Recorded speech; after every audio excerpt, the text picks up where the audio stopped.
নারায়ণগঞ্জের কুতুবপুরের মুন্সিবাগ এলাকায় নিজ জমিতে সীমানা প্রাচীর নির্মাণ করতে গেলে বাধার মুখে পড়েন রাসেল, সুমন ও আনোয়ার। স্থানীয় শহীদুল্লাহ নামে এক ব্যক্তি নিজেকে মালিক দাবি করে কাজ বন্ধ করে দেন এবং পরে অস্ত্র নিয়ে তার উপর হামলার অভিযোগও তোলেন। তবে এলাকাবাসী ও জনপ্রতিনিধিরা বলছে ভিন্ন কথা। তারা বলছেন পুরো অভিযোগটাই মিথ্যা ও উদ্দেশ্য প্রণোদিত। নারায়ণগঞ্জের কুতুবপুর ঘুরে এসে বিস্তারিত জানাচ্ছেন দীপুনুর। ক্যামেরা ছিলেন ইমরান হোসেন।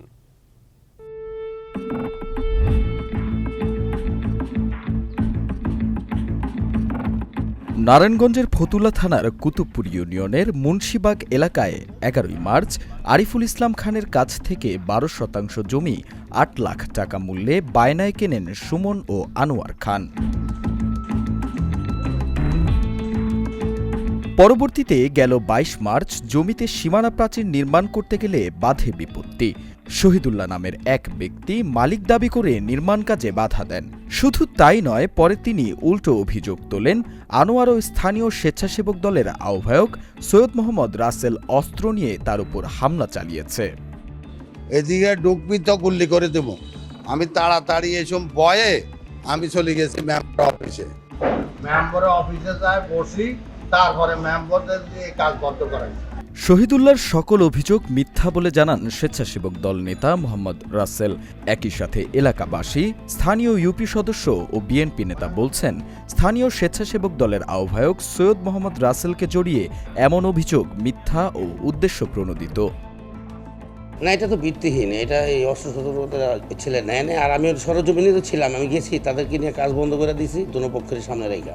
আমরা যখন একটা জমি বায়না করব, আমাদেরকে জমিটা মালিক বুঝিয়ে দিবে, এটাই তো স্বাভাবিক বিষয়। সেক্ষেত্রে আমরা 2, 4, 5, 7 জন 10 জন আমরা মিস্ত্রি নিয়ে আমরা গেছি আমাদের জমিটা বুঝে নেওয়ার জন্য। এমন তো অবস্থায় ওই এলাকার কয়েকজন বখাটে ছেলে এসে বলতেছে যে ভাই কাজ বন্ধ করেন। স্থানীয় লোকজন আছে, এদেরকে জিজ্ঞাসা করলে করতে পারে।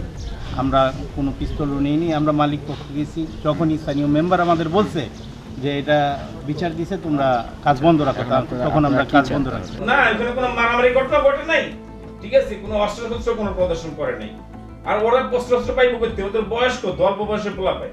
এই শহীদ সাহেব ওই এলাকার কিছু বখাটে পোলা পায়, মাদক ব্যবসায়ী, ওদের চক্রান্ত অনুযায়ী উনি কি করছে, এই কিছু সাংবাদিক সম্মেলন করে রাসেল, তারপরে আনোয়ার, তারপর প্লাস যারা যারা ওদের সাথে এই জায়গায় বায়নায় জড়িত ছিল তাদের নামে একটা ভিডিও ফুটেজ বের করলো। এখানে কোনো মারামারি হয় নাই, আমি দোকানদারি করছি, এই দল আসছে ওই দল আসছে। পরে জমি বিক্রেতা আরিফুল ইসলাম খানের সাথে কথা বললে তিনি জানান মোহাম্মদ রাসেল ও আনোয়ারকে সামাজিকভাবে হেয় করতেই বিভ্রান্তিকর তথ্য ছড়াচ্ছেন মোহাম্মদ শহীদুল্লাহ। তারপরে কোনো সমস্যা আমরা দেখব। আমরা দিনের বেলা আমাদের লোকজন নিয়ে আমরা কাজ করছি। এখানে অস্ত্র শস্ত্র এগুলো ভুয়া ভিত্তিহীন কথাবার্তা। আমাদেরকে সামাজিকভাবে হেয় করার জন্য এ ঘটনায় শহীদুল্লাহর বিরুদ্ধে কদমতলী থানায় একটি সাধারণ ডায়েরি করেছেন স্বেচ্ছাসেবক দলের নেতা সৈয়দ মোহাম্মদ রাসেল। Dipunur, channel S, Dhaka.